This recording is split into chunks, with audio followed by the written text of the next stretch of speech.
What is up, party people? How is it going? Man, this is a hard video to make. Tough one. We're in a different environment. So this is the boom shack. This is where I go in the winter when the temperatures drop. It's a little easier to keep it warm in here, so it's cozier. It's a little bit more, white, and it's kind of dirty too. A little bit rapey. I'm kidding, please. There's no rape going on in here at all, okay? Other than the depth velocities on some of these energetics that we're making up in here. So why is this video hard to make? What the hell am I talking about? Well, this video is ETN. This is the 7th installment of the energetic series. We're gonna cover ETN, erythritol tetranitrate. I have no idea where to begin. It's this bizarre thing trying to really do a good job on ETN, because on one hand, everybody's making ETN. So everybody and their sister, wants to tell you something about ETN. At the same time, that, professionally, there's very little actual work done on ETNs. There's a lot of knowledge out there, but it's like in firearms, how like everybody wants to one up somebody else, or tell them how it is, and they fake it, right? Like they'll fake it, even if they don't know what they're talking about, they're gonna fake it.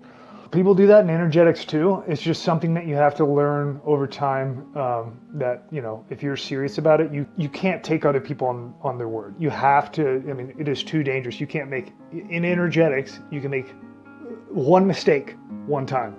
You'll never make it again. You have to figure out the proof in the pudding and work your own program, your own process to go from one step to the next step to the next step and grow on information. ETN is kind of like that. People jump right into it. So ETN is actually a really advanced energetic material. So I've kind of talked about that. I've mentioned that. It's kind of, I don't want to just like throw buzzwords out there, advanced energetic materials. Let me qualify that. So when I'm talking about advanced energetic materials, what I'm saying is that a regular, energetic material, how you normally think of it, is something that's extremely consistent in, all of its parameters. So the more consistent it is, the more it gets widely applied to solving problems that use explosives to solve them. So I've talked about that with nitroguanidine before. I said nitroguanidine was advanced. The reason that nitroguanidine is advanced is because you get huge variation in its detonation performance depending on density, like wild differences, right? This makes it incredibly hard to use. It's very hard to use it at its max density. It requires tricks basically to use, and it's not used very much at all because of that. Other end of the spectrum, but same qualification, an advanced energetic material, you have something like ETN. So ETN is advanced because it's really 3 different materials depending on its phase status. You have huge variations in its sensitivity. The actual performance of the explosive is it's actually one of the more consistent performing explosives out of pretty much, most of them. ETN is a totally, it has lots of parameters going on. So, it has both the sensitivity profile, but also, phase change. And then you also have, its invalence state. It's an oxidizer. So it's got additional oxygen left over. So it just makes it a very interesting and complex advanced energetic material that takes more considerations to use it properly. So let's take the old stroll down the energetics neighborhood. I guess we'll start with history. So ETN first discovered in 1849. That would be Stenhouse discovers it. Originally, so what it actually is it's the product of nitration of erythritol. You're making a nitrate ester out of erythritol. Erythritol itself is a linear sugar alcohol. Its original production, it was extracted from seaweed or algae. They came up with some other processes over the years. Shortly after that, I think there's an acetylide process. Anyway, they're all pretty inefficient. So for the first 150 years of knowledge of ETN, it's not applied as an explosive because the precursor material of erythritol is so rare and unavailable. So ETN totally sat out World War I and World War II. The closest thing would probably be DuPont. DuPont has a patent on a procedure just before World War II. But ETN in general is a little bit too rare of a precursor, and frankly, a little bit too wild of a material to be used conventionally. Nitrate esters in general are probably one of the lesser used energetics in modern MDI systems, standard military demolition systems. Nitrate esters aren't used that much. The biggest one would be nitrocellulose in your gunpowder. That's a nitrate ester. There are glycerin derivatives that they use for rocket motors, things like that. And then you have penerythritol tetranitrate. That's PETN. PETN is used in det cord and detonators. And that's probably that's the biggest use in terms of explosive. And then nitrocellulose being the most widely applied nitrate ester source in military service. Okay, so the erythritol precursor is practically unavailable. You can't, they didn't use it or even try on any type of scale for a long time. In the last 20 years, they've come up with some new processes to produce it. They're biotechnological processes, so it's probably likely an industrial fermentation, something like that. Regardless, they're making erythritol now on massive scale. So it is a consumer product. Erythritol is sold as a sugar replacement that is 0 calorie. It has a lot of other interesting features, like it won't rot teeth and stuff like that, like regular sugar does. Anyway, you can find it in high-end grocery stores, health food stores, any well-stocked grocery store should probably have some kind of erythritol product. If you're a prepper or something like that, or if you just want to, you're just trying to get ready for SHTF, man. Erythritol is one of those things that you should probably, you should stash this away. It's at max production right now with the lowest demand in general. So you're going to be able to find erythritol somewhere around $3 to $4 a pound if you get it in bulk, being like 4 pounds or greater. And, you could stack up 50 pounds of erythritol for like, what is it, $200? So it's a very practical thing to hoard, because not only can you use it as a sugar substitute, so you can actually, there's multiple purposes for it. You can use it for an 8 kms energetic precursor. So even if you weren't getting into energetics, if SHTF comes or whatever, maybe you'll, come into somebody that is familiar with this stuff and they'll be able to use it. So I would definitely stock up on erythritol. Make sure if you are looking for erythritol, make sure you get straight erythritol. Typically the organic varieties are the best because they're not going to have any additives. You don't want to use an erythritol that has anything else in it except 100% erythritol. Just a note there. Woo! Okay, I'm feeling good about it now, guys. I mean, I'm getting into it here. I'm into this. All right. So ETN, very popular in amateur energetics. I mean, everybody is making ETN because you can just get the precursor. It's widely available over the counter. It's a high performance explosive. Everybody's got this stuff. I should warn you right now, ETN versus other secondary explosives. ETN is responsible for more amputations, like people blowing out their hands, blowing off their fingers, and deaths. People, just straight up getting KO'd here with ETN more than pretty much anything else in the past 20 years, beside peroxides or something like that. But probably even more with ETN. Who really knows? It's a big enough of an issue where the federal government addresses it. ETN is considered HME, homemade explosive, bad guy number 1. It's a notorious kind of nuisance explosive in terms of how the federal government looks at it, which is really unfortunate because it's kind of made any kind of, there is some literature done on ETN, but it's kind of sparse, and it's all geared towards treating this as a nuisance explosive or like a terrorist type of explosive, which is really unfortunate because of, both the performance profile of ETN, but also, the wide use of it. It should be something that has more data out there so that people can use it safely. ETN is commonly compared to PETN, and the reason for that is because their explosive profiles and sensitivity profiles are eerily similar. I mean, they are basically, interchangeable. That is totally coincidental. The actual chemical similarities between the two, molecularly, they share the same number of nitrogen and oxygen, and that's just a factor of them both being nitrate esters with, they got 4 nitrate ester members on it. But PETN has more carbon and more hydrogen that ETN is lacking, and therefore ETN is slightly more sensitive, slightly less metastable. I mentioned PETN has more carbon. That's because PETN is sort of a radial four-armed nitrate ester, whereas ETN is a linear nitrate ester. So it's actually molecularly, it's related to or very similar to nitroglycerin, but it's not compared that way usually because they don't look the same, right? And they don't behave the same. ETN is a crystalline material, whereas nitroglycerin is a liquid, right? Well, when you heat ETN past its melting point, it goes into the liquid phase. And then once it's in the liquid phase, then you get the real revelation of ETN's character, where it's extremely similar to nitroglycerin.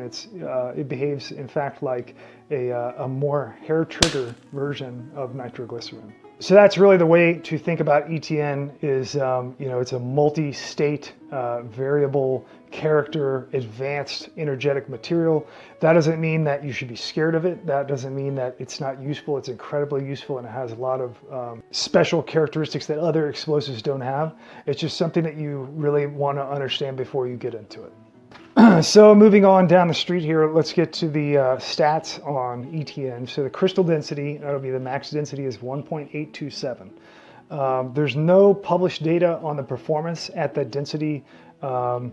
The highest I would find would be 1.74 grams per cubic centimeter. You will get a detonation velocity of 7.9 kms. And then the other really important one would be 1.69 grams per cubic centimeter, because that is the density after you milk cast it and allow it to re-solidify. That's the density that you're dealing with. So it's a very important density to remember. And the performance there is 7,940 meters per second. So it's also 7.9 kms, even though these are slightly different densities here. And the reason for that is that this is a part of the character, the interesting character of ETN.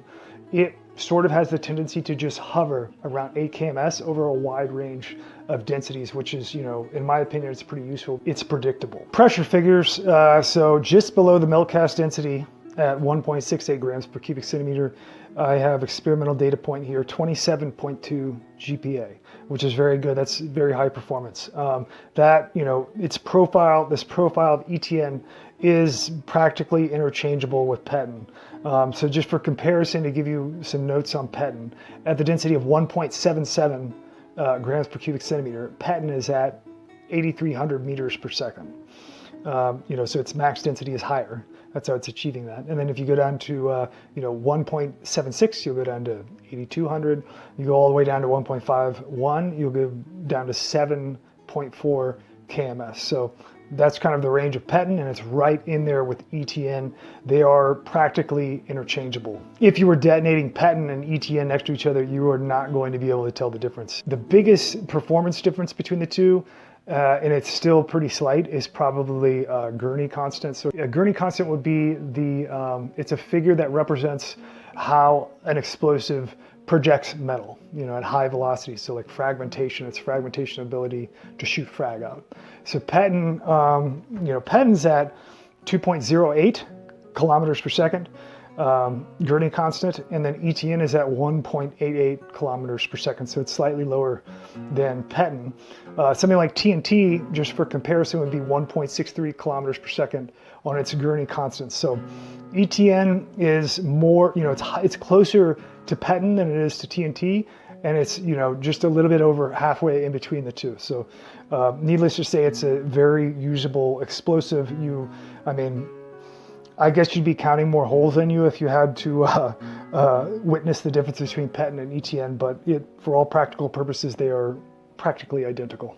Now, continuing on next door, let's go into some of the, here's a difference between PETN and ETN, is that ETN has a melting point, very important number to remember, 61C. It undergoes a phase change into the liquid state. ETN will go completely liquid. That's also when you get the increase in sensitivity that you'll experience with ETN. Decomposition temperature 160C. That's when ETN will typically, depending on how it's heated, when it gets to that temperature, it can either burn off and decompose. So like if you use, a top fuse, something like that, or a traditional priming mix on top of ETN, it's going to burn typically like a propellant. It's going to burn off gaseous products. If you heat ETN from the bottom, it's totally notoriously, almost reliably every time going to go into a detonation. And this brings us to the critical diameter. It's reported in literature as less than 3 millimeters. Patent itself is less than 1 millimeter, and I'm telling you right now that ETN's critical diameter is lower than patent. It's also slightly more, even more sympathetic to detonation. So if you have something detonating next to it, it is more likely to detonate than even patent, in my experience. And this behavior, this transition into a detonation, a short DDT transition of ETN, is common and what you should always expect. This happens on a lot of different substrates. I've done a ton of experimentation with foils, various metallic foils, so like nickel, tin, copper, aluminum. Copper is very reliably and easily goes into a detonation, so it may have something to do with the emissivity property of a metal, but I'm not really sure. Some things work better than others. Aluminum foil is also excellent if you want to test the detonation transition of ETN from being bottom heated, but it doesn't even have to be foils. This also takes place in glass. You should never heat ETN anywhere near its decomposition temperature when it's on glass, because you're going to have fragmentation from that. The same thing with ceramics. All of these substrates can cause detonation. It really has to do with the sort of the character and rate of the heating. Okay, and then moving right along into oxygen balance. So for CO2, your oxygen balance on ETN is going to be plus 5.29%, which is very significant. Oxidizers are unusual in energetic materials. There's not a whole lot of them. ETN is one of those materials that has a positive oxygen balance. And when you go to pyrovalence, that's going to be minus 10. So minus 10 means that this is a oxidizer as well. So ETN is absolutely has oxidizing potential. It detonates with more energy when you balance it with other materials. We'll get into that in the use case part of this video. And then ETN is non-hygroscopic. Important to know, always a good thing. We love hygroscopicity. We love it. So ETN, in terms of its sensitivity profile, this is the meat and potatoes where you're going to get a grasp on the identity of what ETN is. This is it right here. So, sensitivity to friction, let's say. So ETN, when it's in its powdered state, is less friction sensitive than RDX, okay? Re-solidified ETN, so cooled melted ETN, is 3 times more sensitive than its powdered version prior to melting. And it's more sensitive than RDX to friction. Right now we have 3 different character profiles on sensitivity depending on the phase of ETN. So we've got powdered, melted, and then post melt when it's going through re-solidification. And that's how you need to understand ETN. Cooled melt casted ETN, once it's cooled, once it's re-solidified in a solid state, is slightly more sensitive than patent, but it's very minor. I mean, you wouldn't be able to tell a difference observing on a hammer. You'd have to measure it to know the difference. The cooled melt casted ETN is comparable in its impact sensitivity to powdered ETN. So when it reverts back into the solid state after being melted, the sensitivity of the melt phase, which we're going to get into, reverts back, and then it's nearly the same as the powdered form. It's slightly more sensitive, but we're splitting hairs there again. All right, now let's talk about ETN in the melt phase. This is where, when I was telling you that, there's a lot of people, whacking off their doggone fingers and killing themselves and all that stuff with ETN. This is what we're talking about here. Anytime that ETN and heat are used in the same operation, in the same picture, you should be on high alert. You are going into the danger zone, my friend. So on an impact test, a hammer dropped from 14.7 centimeters in this particular test, detonated at a sample of powdered ETN at 14.7 centimeters. That same hammer dropped onto ETN while it's in the melt phase, while it's in a liquid state, 1 centimeter. okay, to cause a detonation. So that means that melt casted ETN in the melt phase, while it's liquid, is 14.7 times as impact sensitive as powdered ETN.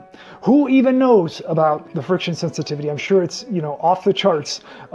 This same test that I'm referencing here, they also tested TATP. That I'm talking triacetone peroxide. That's a very sensitive peroxide explosive. It's notorious for also causing death and amputations.